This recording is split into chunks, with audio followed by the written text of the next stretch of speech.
Thanks so much for watching tonight, and always, we're here for you. Good night.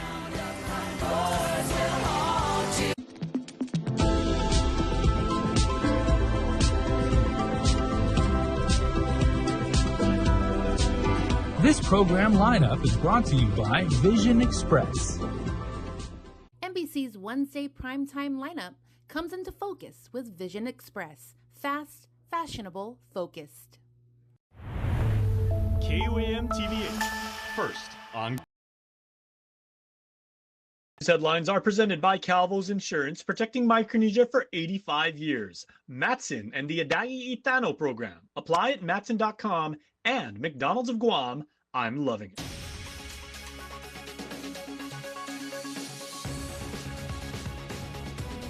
Ahead on KUAM News Primetime. As federal funding for public media is scaled back under the One Big Beautiful Bill, Guam's public radio and TV stations could face lasting impacts. I'm Nevaeh Anderson with more on this coming up.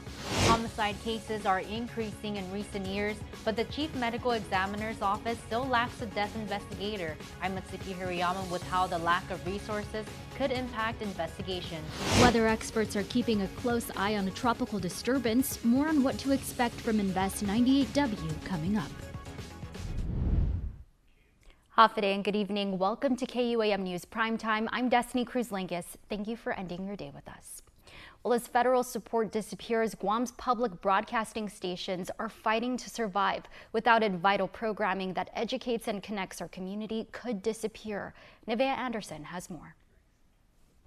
With sweeping federal funding cuts under the One Big Beautiful Bill, stations like PBS Guam and KPRG could see vital resources drying up, threatening educational and cultural programming. PBS Guam currently receives just under $1 million each fiscal year through the Corporation for Public Broadcasting. That federal support makes up a critical 65% of the station's budget. Without it, General Manager Ina Carrillo says they will be forced to scale back in ways that could be felt island-wide. PBS serves our community in so many ways, not only providing educational programming, cultural programming, things like deliberation. This threatens not only our station, but stations across the nation. She adds that they've already had to overhaul their entire budget, putting plans to renovate the decades-old facility on hold and shelving a new sports program they were getting ready to release. That's not something that's possible now because I have to reprogram funding. Similarly, KPRG, Guam's only public radio station, has also been left reeling. Writing to KUAM, President and CEO of the station, Chris Hartig, says the federal funding cuts have slashed 30% of their budget,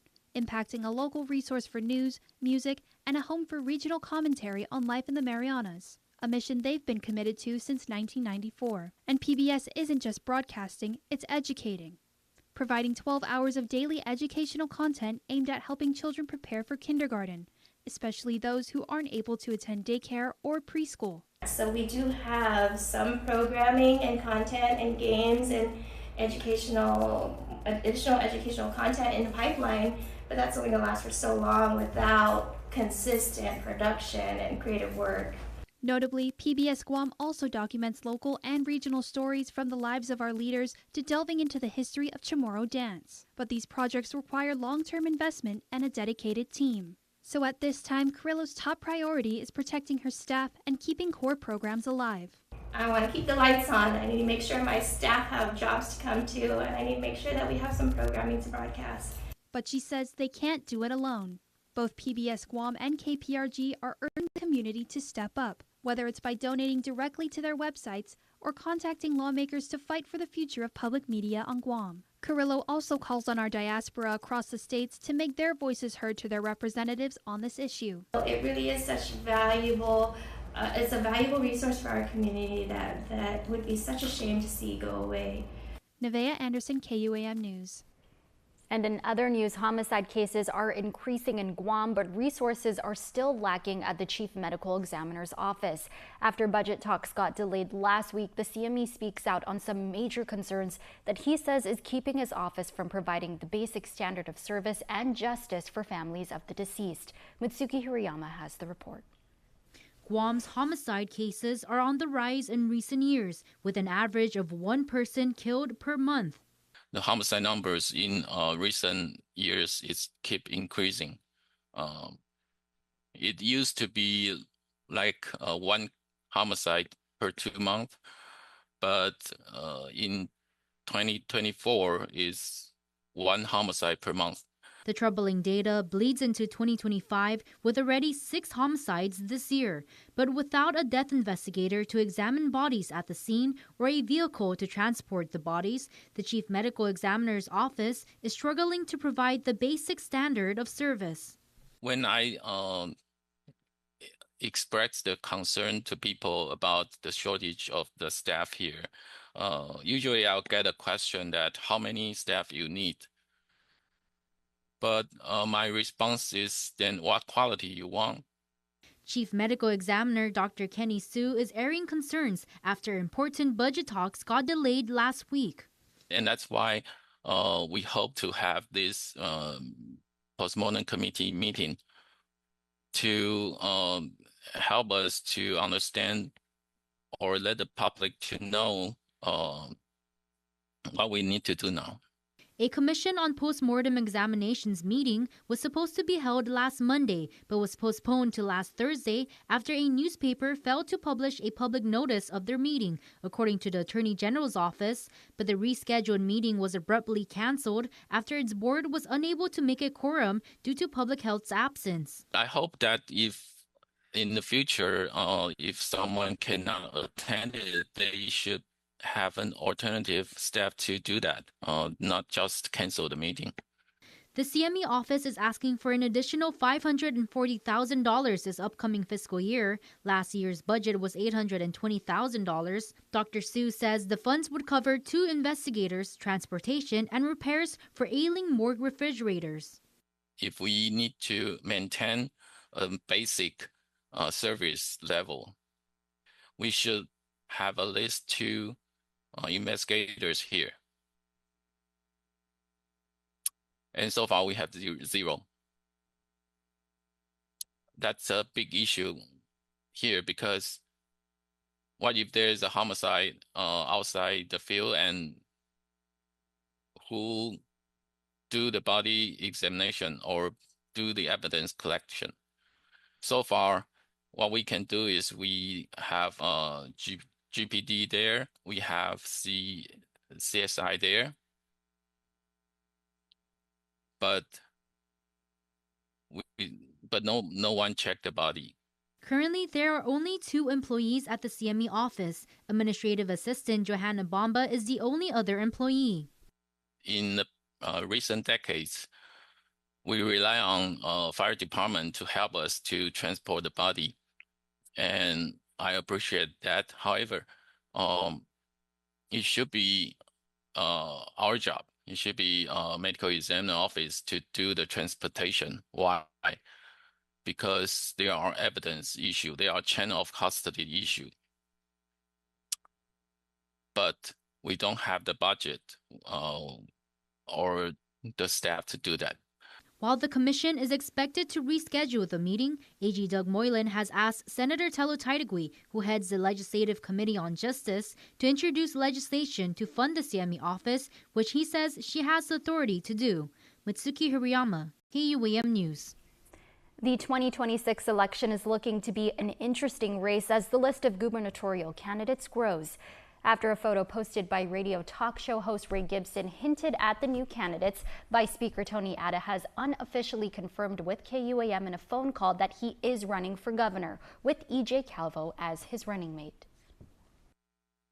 Well, yes, unofficially, we are, myself and E.J. Calvo are running for the governor and lieutenant governor.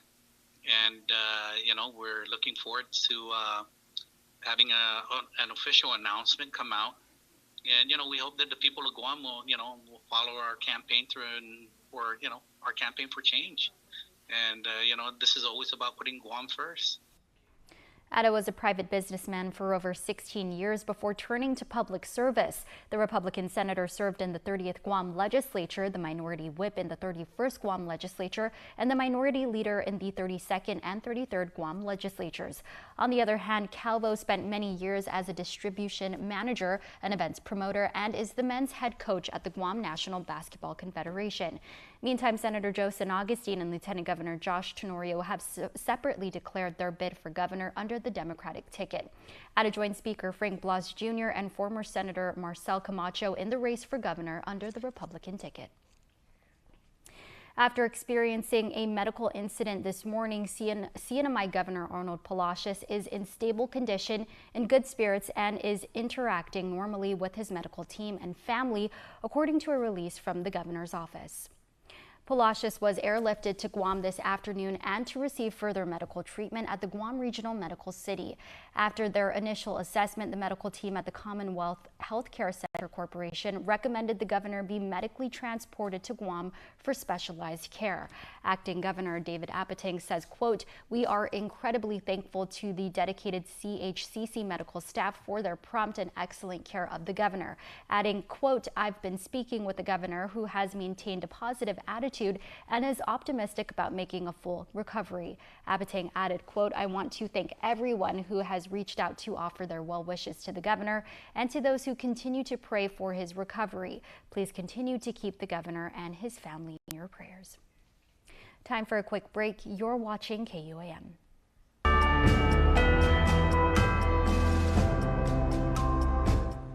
Offering the deployed men and women of the 254 Red Horse Squadron want to wish our family and friends back home a happy 81st Guam Liberation Day.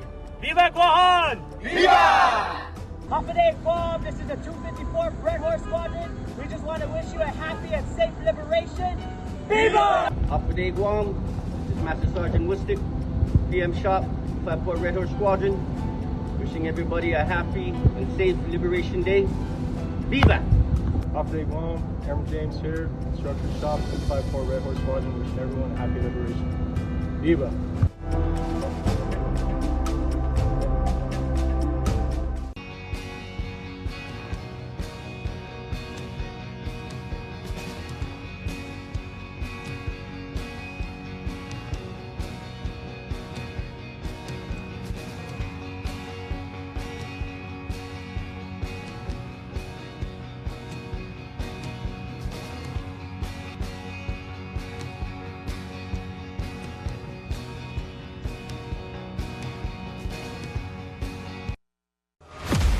Win one championship, you're celebrated.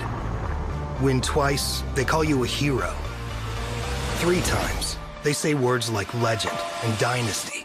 4, 5, 6 titles, they'll say enough is enough. But when you've won it all 7 times, what's left to say? The trophy speaks for itself. Introducing the full lineup of Ram trucks. Ram, 7-time winner of Motor Trend's Truck of the Year. NBC's Wednesday primetime lineup comes into focus with Vision Express. Fast, fashionable, focused. KUAM TV8, first on Guam. GU Self-Storage, located in Harmon next to McDonald's, offers a variety of storage units. With rates starting as low as $95 per month, we offer complimentary use of dollies, push carts, Pines hand trucks, and pallet jack, with a fully covered loading and unloading areas and ADA accessible units. We offer 24-hour CCTV surveillance monitoring, alarm, and individual pin-coded gate and door access, because your safety is our priority. GU Self-Storage, voted Pika's Best in 2024. Call 671-648-7867 today. At Mount Carmel School, we're building confidence, discipline, strength, one child at a time.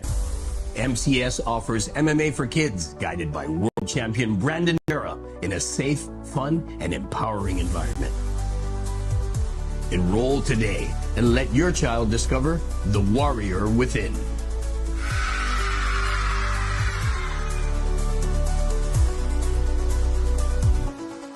Anything's possible. College is possible.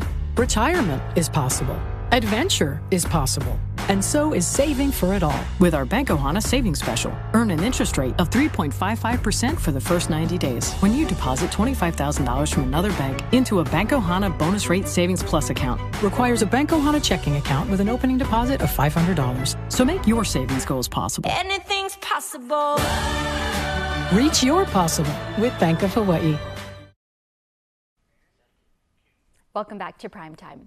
Well, is bad weather on the horizon? We're checking in with our local weather expert and Guam Homeland Security officials who are cutting through the noise to share what you need to know.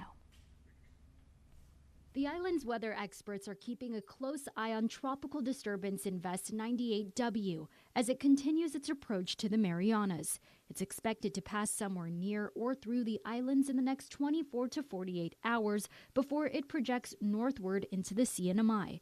So what does this mean? Landon Eidlet, lead meteorologist at the National Weather Service, explains. Definitely plan and expect showers, thunderstorms, locally heavy rainfall, and gusty winds. That's standard with a tropical disturbance. Eidlet says it's still uncertain if the disturbance will strengthen into a tropical depression or storm, adding that would be the most extreme possibility given the system is disorganized. But he is confident about this. Will this be another Mawar? And we can confidently say that 98W will not be another Typhoon Mawar for Guam. The likelihood of it becoming a typhoon as it passes by Guam is slim to none. After the system passes, Eidlet says we could see a couple of days of strong monsoon patterns, bringing more showers and gusty winds from the west and southwest. Keep that in mind as we go into the weekend. Definitely plan for tents, canopies, and tarps. Anything that's loose, make sure they're secured and ready to go. Guam Homeland Security and Office of Civil Defense Public Information Officer Jenna Bloss echoes those precautions and offers these tips. We want to prepare for worst case scenario. Even if it doesn't come to that, we definitely want to prepare for worst case scenario. So from the emergency management perspective, at the very least what you can do is prepare for heavy rain. So if you live in a flood prone area, now's the time that you want to clear debris around those drainage systems, making sure you secure some of those items that can become airborne with heavy winds. She also urges residents to avoid hiking and camping in areas prone to flash flooding. Both Bloss and Eidlet reminding the community to stay updated as conditions can change quickly. To stay informed, visit KUAM.com. Well, a warning tonight from the Department of Revenue and Taxation. Guam residents are urged not to fall for a fake Facebook page promoting a driver's license shortcut. The scam claims to bypass the required written and road tests and falsely advertises the service as 100% legit registered. But officials say this is completely false and dangerous. DRT is reminding the community that it is the only authorized agency for issuing Guam driver's licenses and IDs. The tests are mandatory under Guam law and essential for ensuring road safety. So if you see the fake page, report and delete it immediately. And if you ever receive messages or texts offering a shortcut through the licensing process, don't take the bait. To verify any suspicious claims, contact DRT's call center at 671-635-81840. Businesses are also advised to verify any license or ID in question before accepting it. Now for a look at your world at home. Here's a view from Molesu.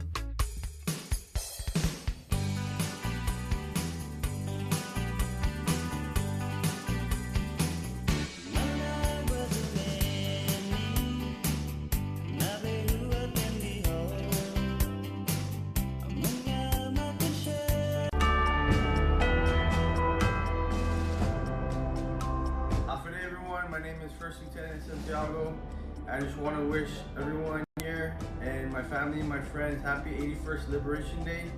Viva Guam! Hi, my name is Sergeant Camacho from the Guam Army National Guard from the 1274 Engineer Company.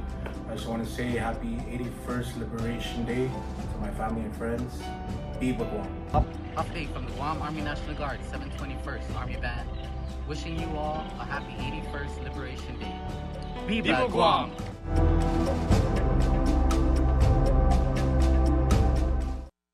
Being stationed on Guam, there is much to do on the beautiful island. But before you pack, sanitize any household items and leave any organic materials behind to prevent the introduction of invasive species. If it's not native, it could be invasive. Leave invasives behind. New training location confirmed. The Mariana Islands. Before and after training, you will identify and sanitize your tactical gear to prevent the spread of invasive species. If it's not native, it could be invasive. Leave invasives behind. Don't need a work break, keep the smile on your face. The moments you can't replace, and I'll be around. Whoa. You can count on me.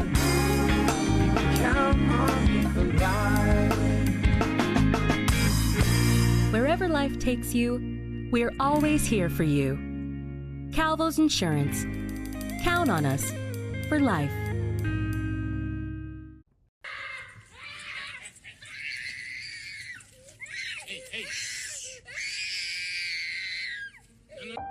Sometimes parenting can be hard.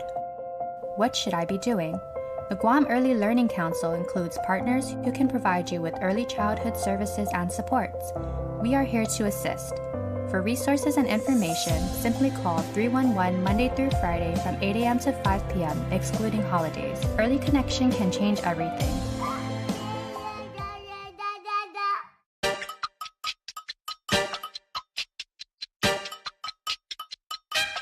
Wesley kicks out. Simon, big three. Oh, baby!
Wesley kicks out. Simon, big three.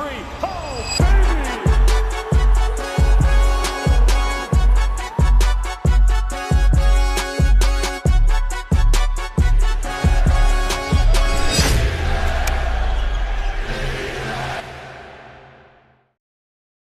Super speed your life with Docomo Pacific Fiber Internet.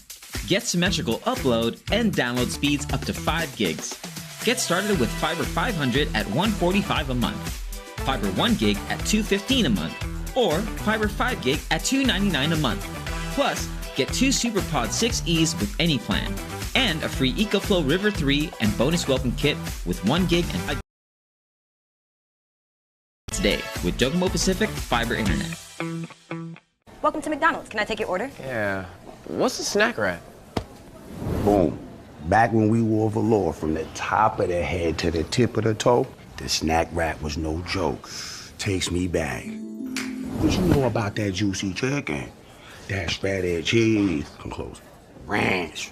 I did everything to bring it back, nephew. Talk to me. Educate. Get him. Okay, yeah, say less, Aunt. Let me do the snack wrap. Yeah, let him do the snack wrap. Can I get both, please? Double him up. Bye.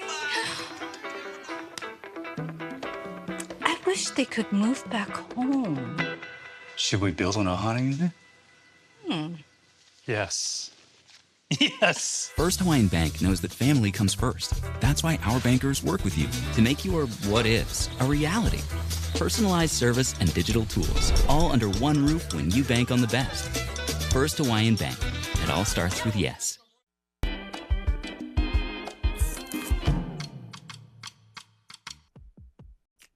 Okay, everybody, first, rest in peace, Ozzy Osbourne, right? For people of my generation, everything, Diary of a Madman, Black Sabbath, Tribute with Randy Rhoads, Ozfest later on and everything like that. Amazing, amazing musician. Gave us all that art for years. All right, and now, let's button up because I want to tell you about Glow and Flow. It is an introduction to gentle yoga, right? And it's only $25, so please make sure to get involved with this. It's by my friends down at the Women's Business Center in Nagatnia. It's going to be there on the 24th.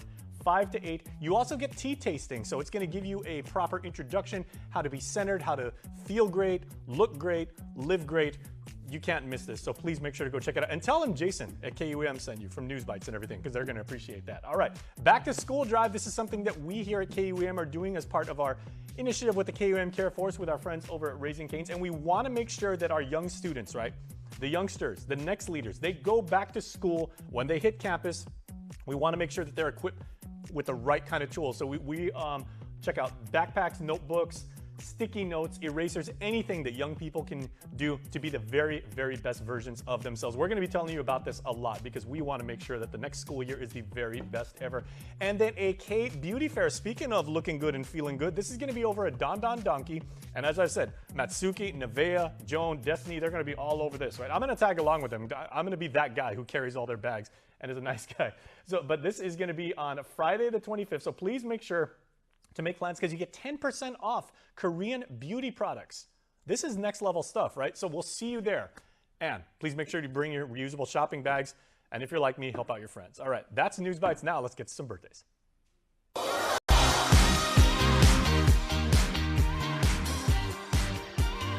All right, everybody, you know what brings really good weather? Birthday shout-outs, and that's what we do here on the show, so let's all get together and say, we got 2 today, so here we go. Happy birthday number 10 to Isaiah Gogui. Have yourself a great birthday and good luck on the playoffs this weekend. Hey, all right. Guam youth football is awesome. We love you so much, says your family. And Isaiah, happy birthday number 10, and go get him. And happy belated birthday to this wonderful person, Madeline Campos, the one and only Mad. Happy birthday. No one is mad on this birthday girl's birthday because Madeline is awesome. We enjoy Madeline and we celebrate her, and we hope you have an absolutely wonderful birthday today on this Wednesday, 23rd of July. Happy birthday to you both. Want to wish your special someone a happy birthday? Just click the QR code here on your screen or email birthdayclub@kuam.com. And that's your primetime show. Thanks for watching. I'm Destiny Cruz-Langus. Have a safe evening and stay beautiful.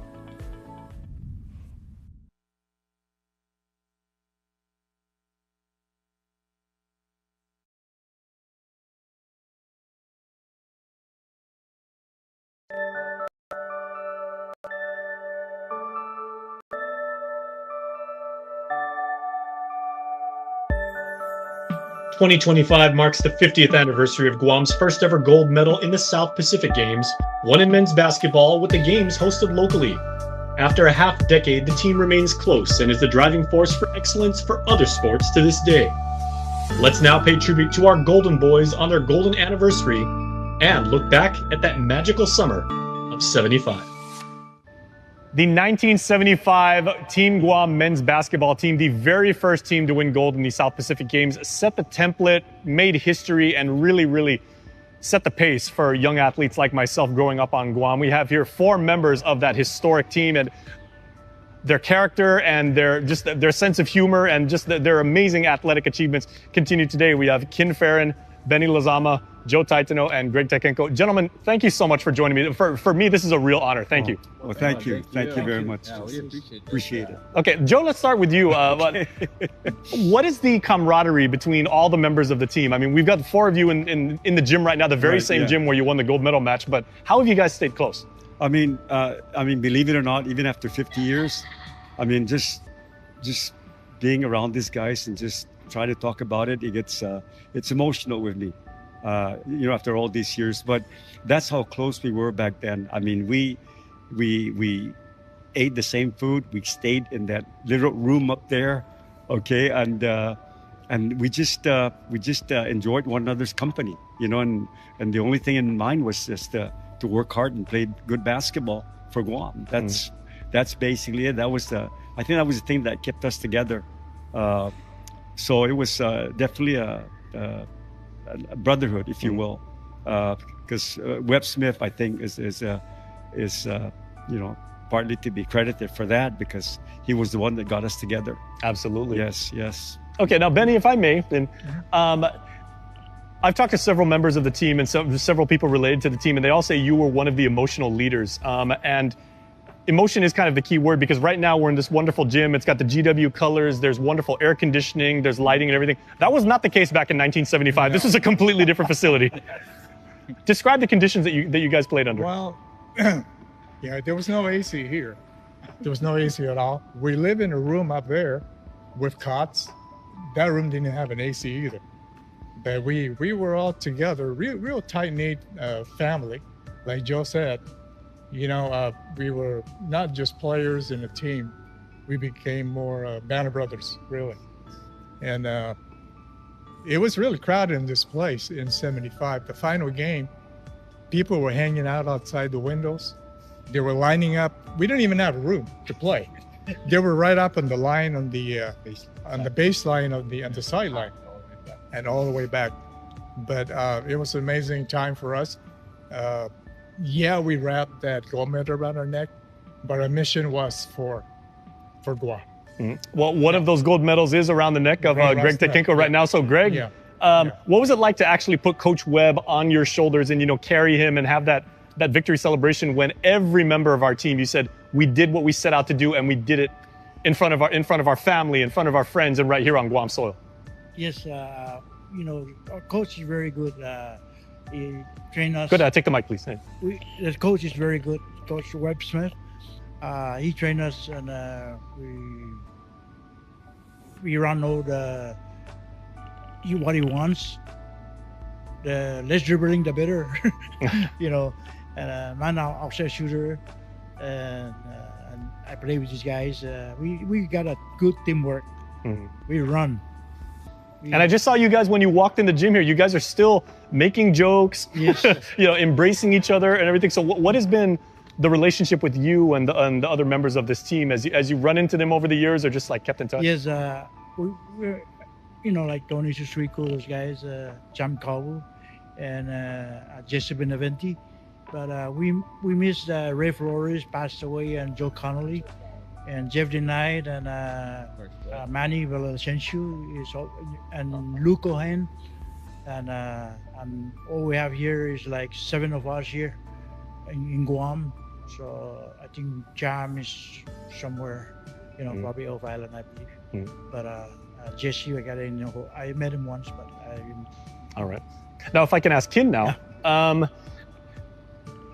From what I read, I was 1 year old in 1975. I was a little kid running around in Pampers. Old now. Well, not at all. But what was unique also about that summer was apparently, that's in the middle of the rainy season for Guam anyway. Apparently that June was uncommonly rainy. So what were the conditions that you had to work out in, practice, come to the games? Yeah, like I said, no air conditioning. And from the time we came out of that room, we were running all the time. Webb kept us busy, right? And I give Webb credit for keeping the team together. The idea of having us all housed in that little room up there brought us together a lot quicker than it would have if, because we practiced for a month and a half before the game. It wasn't, yeah, but having to live together and eat together, it's almost like being in college, right? You're sharing the dorms and all this stuff, and when we wake up, the first thing we think is basketball. The last thing we think about is basketball. So I give credit to Webb for a lot of that. And then, like I said, we're a band of brothers, right? We have our own WhatsApp where we keep in touch with each other.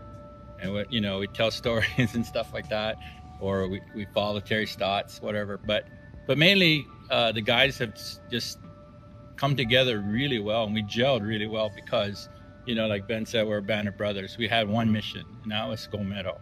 There's nothing else we were playing for. Well, mission accomplished. Yes, and so when we got that done, right, and with a leader like Joe and Tony, I mean, we were just following those two guys.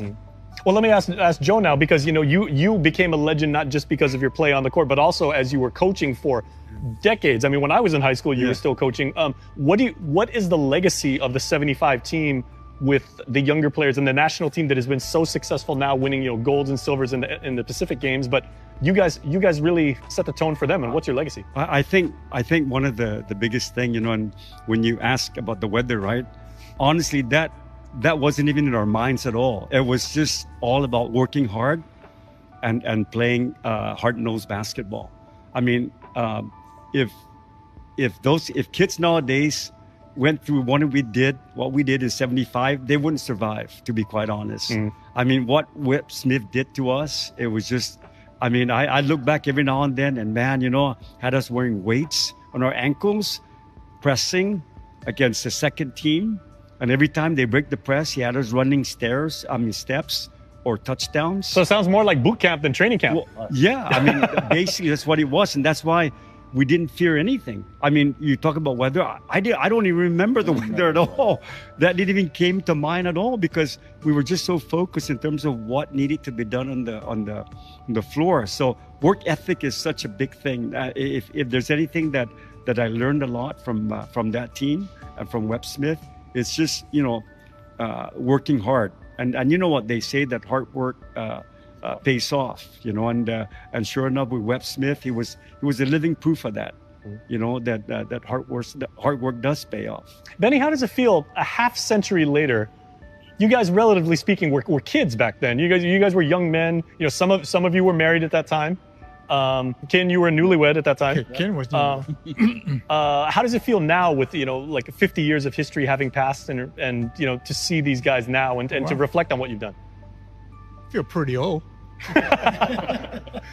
Anyway, I don't know. For me, we're not just players. We became really practically brothers.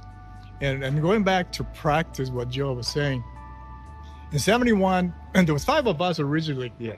It was Joe, Greg, Tony, myself, and Ray Flores, bless his soul. And I remember preparing for '75, Webb said he was going to scout the top players in high school. It's one of them. '75 is a defining moment for me. I mean, it was the stage that set my career, because someone took interest in the way I played basketball, and the following year I went and played for Adams State. So and that's where everything started for me with regards to career and I guess stepping up the level of basketball, playing basketball. So it definitely is a special moment for me, and I'm just thankful, for the people that were here. I mean, if you had seen GW back then in terms of where they were hanging hands. I mean, they were up there in the, the louvers. I mean, it was just standing. I mean, it was even hard to take the ball and bound from the sideline, because there were people standing in between the black and the red line. So it was definitely a moment that I'll never forget. And always going back to that moment. Well, gentlemen, certainly it's the achievement of a lifetime for you and all your teammates and the coaching staff and everything. And this has been an honor of a lifetime for me, again, as a young guy that's been able to really appreciate what you guys did for myself and my peers and everything. So congratulations to you on this 50th anniversary of your gold medal. Well, thank you very much. Thank you for having us here. Appreciate it.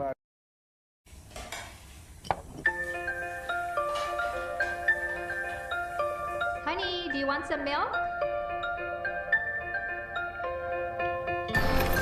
Do you ever wonder how your favorite products make their way into your local stores? Most arrive on state-of-the-art Matson vessels that transport containers of food, household items, equipment, and supplies into the islands every week. Because we know that you depend on us, we work closely with our partners to ensure that our shipments arrive on time, all the time, so you can find your favorite products when you need them.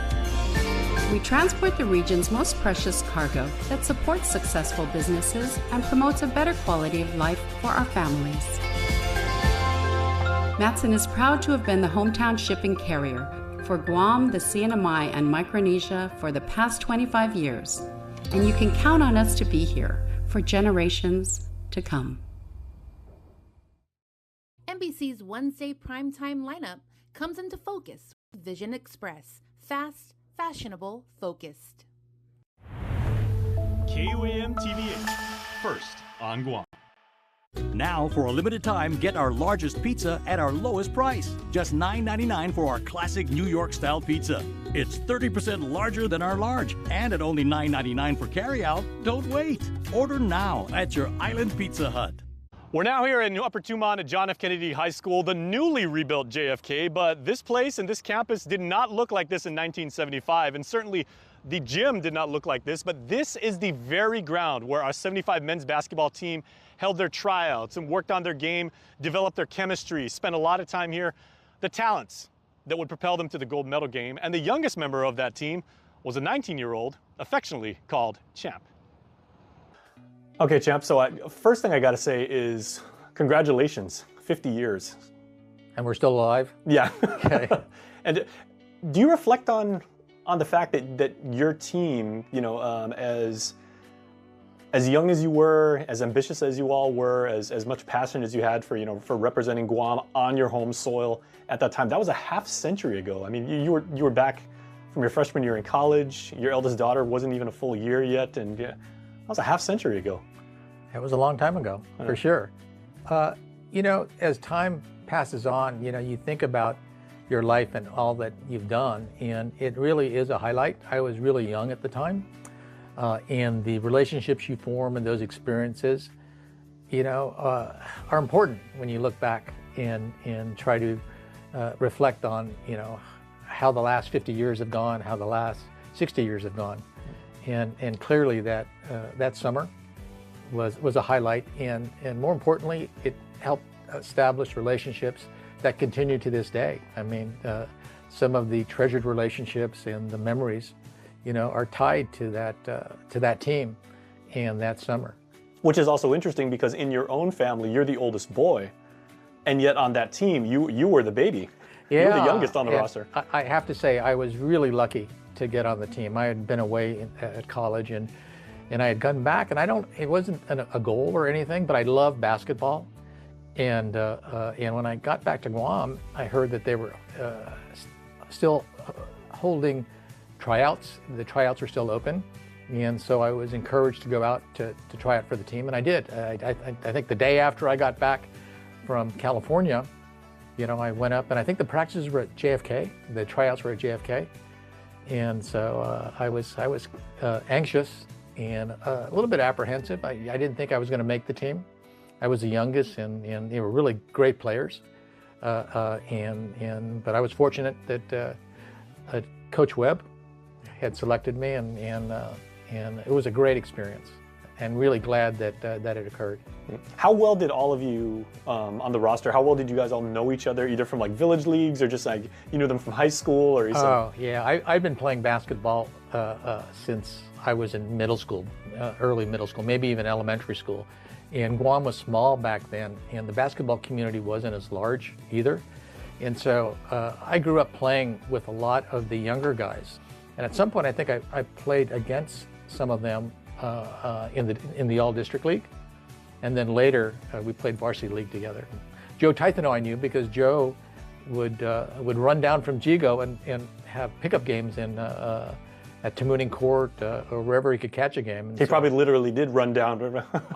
He literally did run down, and Joe was always an amazing athlete. Always sort of wondered how he found the energy and the dedication to do what he did. But all these guys, some of them were friends, some of them were contemporaries, but a lot of them were sort of heroes to me, and it was great to get to know them. And we knew them in a really close environment because we all had to live together during the SPG games, and we all bunked up at GW, and there's a loft that overlooks the court.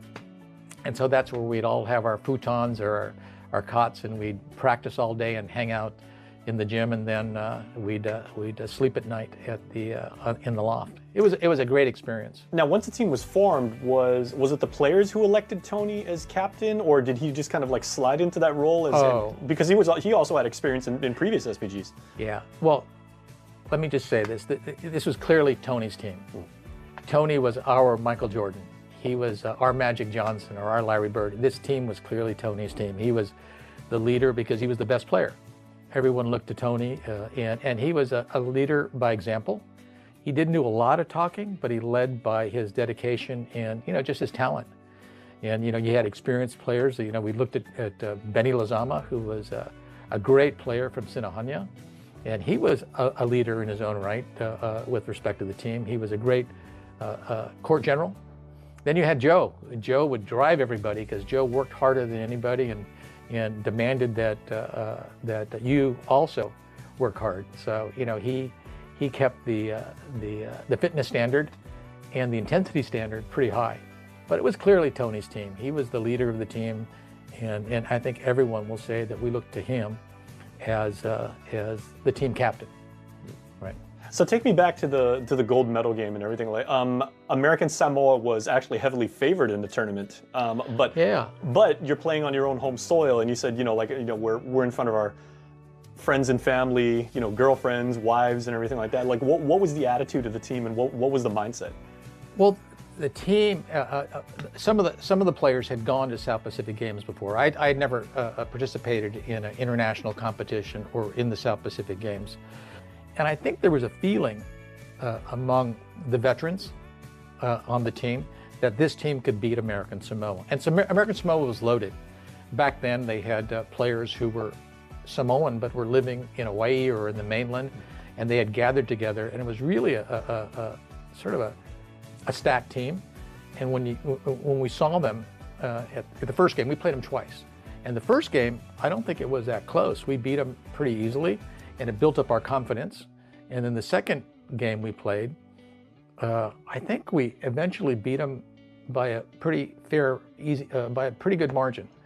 And they were bigger than we are, and they had some really great players. In fact, when I ended up after law school working in Hawaii, I'd run into some of them at the gym, at KUAM Gym on the weekends. We'd have pickup ball, and they really remembered that Guam had beaten them, and they'd give me a hard time or they'd tease me about it. But it was really a great experience, and something I'd never experienced before. But we had the finals at the GW Gym, and all I remember is that people were on the roof outside the gym looking in from the louvers. It was clearly a fire hazard and very dangerous, but there was such a demand to watch this game, and I think that not only were we sort of proud to represent the island and to be successful, but I think the island was really proud that we had finally beat, really a Goliath, right? They were a lot bigger than we were. They were not only players from Samoa, but Samoans from Hawaii, and it was really a satisfying win that I really will never forget and always sort of treasure.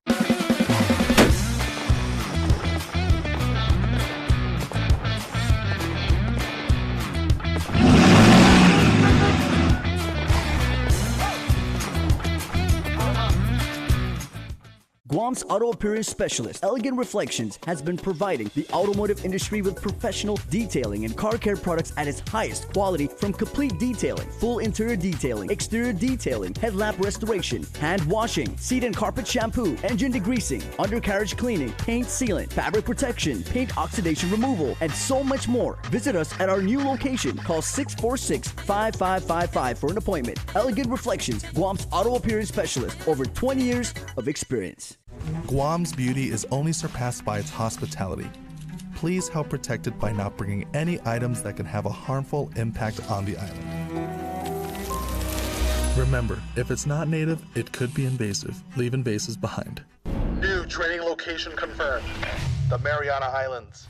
Before and after training, you will identify and sanitize your tactical gear to prevent the spread of invasive species. If it's not native, it could be invasive. Leave invasives behind. Get set to ace the school year with Kmart's A+ deals for every grade. Crush the classroom with unbeatable deals on school supplies, plus tasty snacks and drinks that are perfect for packing lunches and powering through the school day. College bound? Get campus ready with dorm essentials like bedding, organizers, and cool touches to make it yours.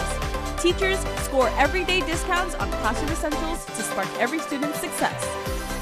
Move to head of the class only at Kmart.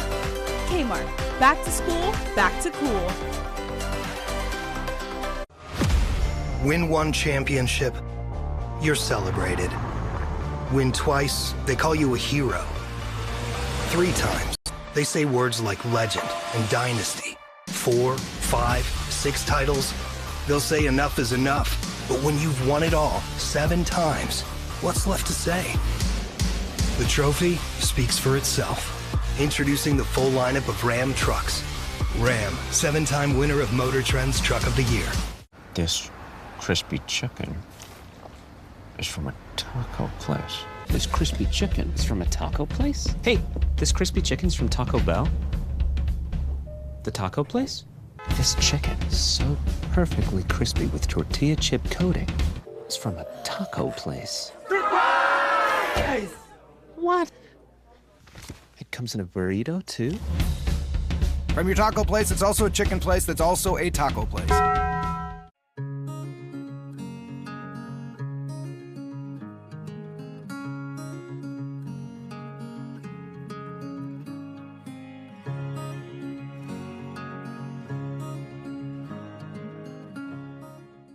Any team needs a leader. And by all accounts from those that shared the court with him, Tony Susuiko was far and away Team Guam's best player and the heart and soul of our history-making run. Seve Susuiko, an accomplished player in his own right, grew up knowing Tony's greatness, but also the character that led to our golden run in 1975.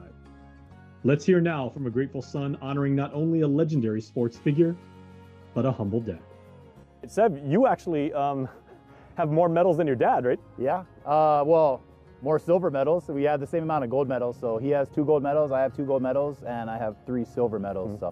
And there's an important distinction to make because your dad actually played in the SPG before the 75 games and then after. And so, like everybody always says, like, you know, it was his team, you know, he led, we followed. Yeah, no, so my dad, he always recalls that 75 team, the first gold here on Guam. I mean, nothing means more than winning, you know, at home, in home court. So he always reflects that every time we sit down and talk. He, you know, gives me goosebumps, and that's what kind of motivated me in my basketball career to, you know, kind of meet that pedestal and kind of make it go further, which Guam basketball has gone. I mean, thanks to those guys, that 75 team that, you know, those are like the roots of Guam basketball, and we kind of, now we're flourishing and where the program is. And Dad actually turned 75 this year, right? Yeah, so it was just his birthday yesterday. He turned 75, still strong. That was the 75 team that won.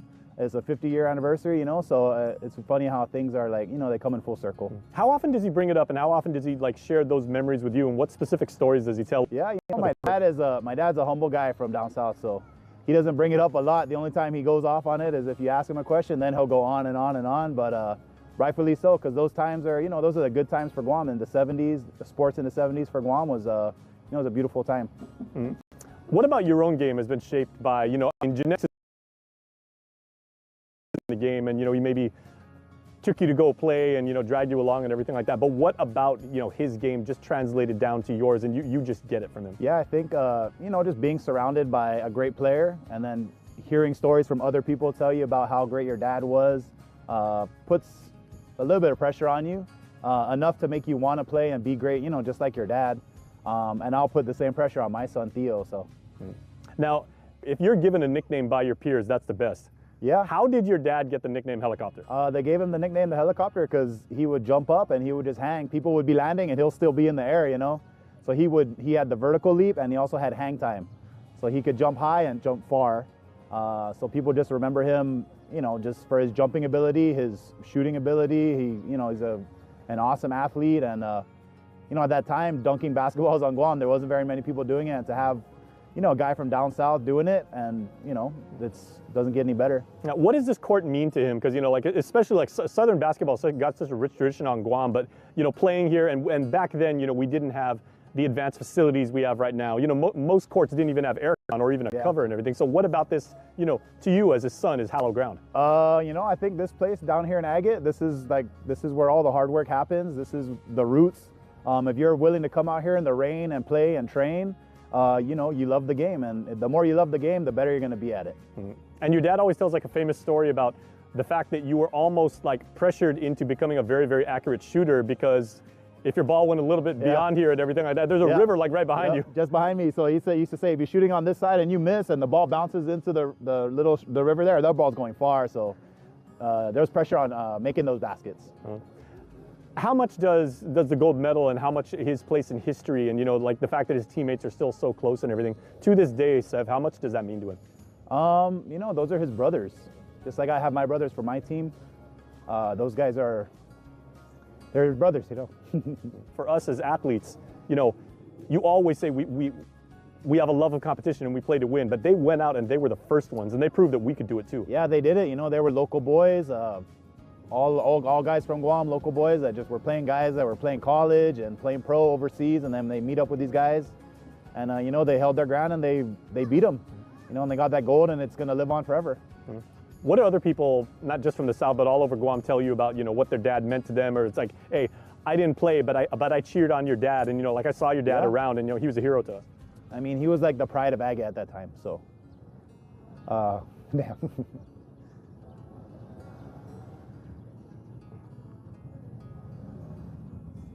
Do people just come up to you and like share stories, or, you know, like relatives or like people from the village? Yeah. Hold on. Sorry, take your time, brother.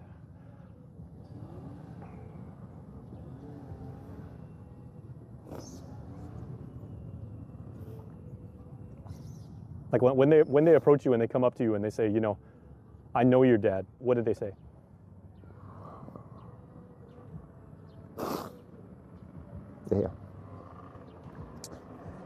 They just say how great he was, you know, and how they remember him.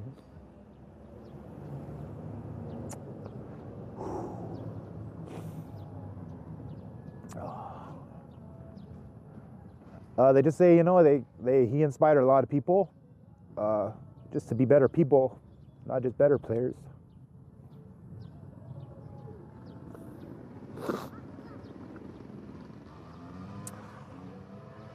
He made them proud to be from Guam, right? Yeah. He represented us the way that all athletes would hope that you can represent our island that we love so much. Exactly. Yeah. Damn. Where's his gold medal at, Seth?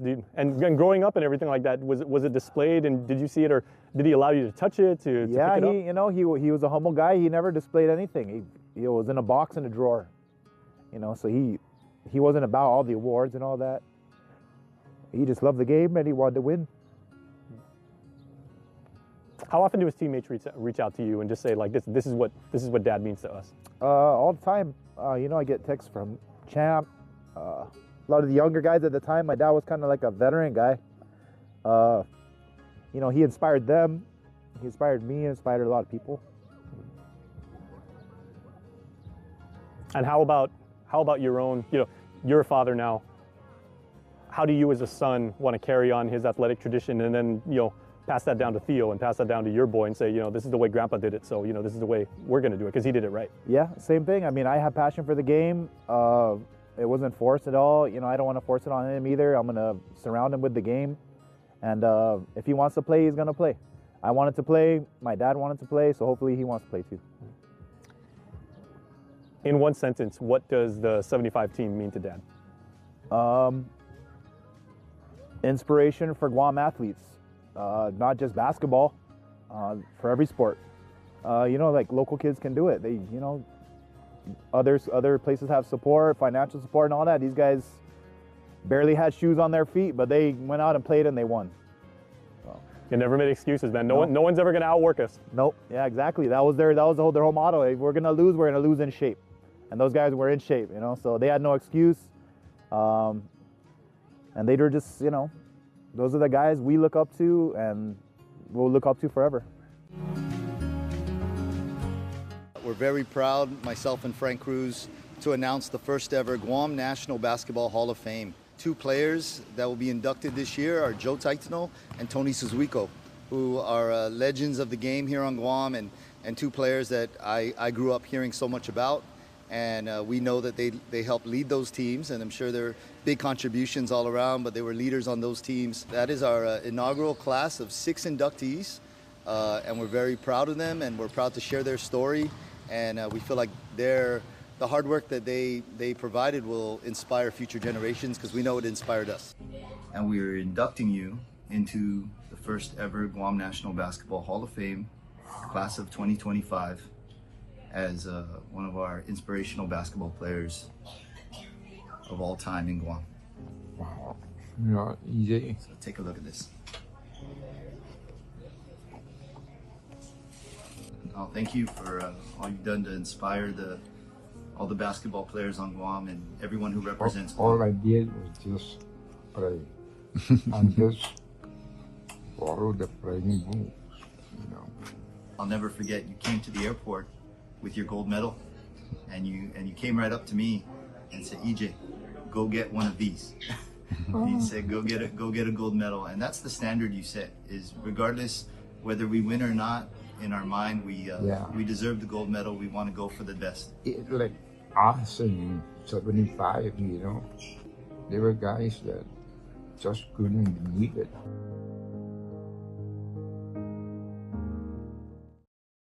So we're going to end telling the story of the 1975 Guam men's basketball team, fittingly here where everything started, at GW's gym, where a dream was realized, a vision was completed, and a legacy was formed. We hope you enjoyed this look back, and we hope you appreciate everything that the 75 team did for our sports community.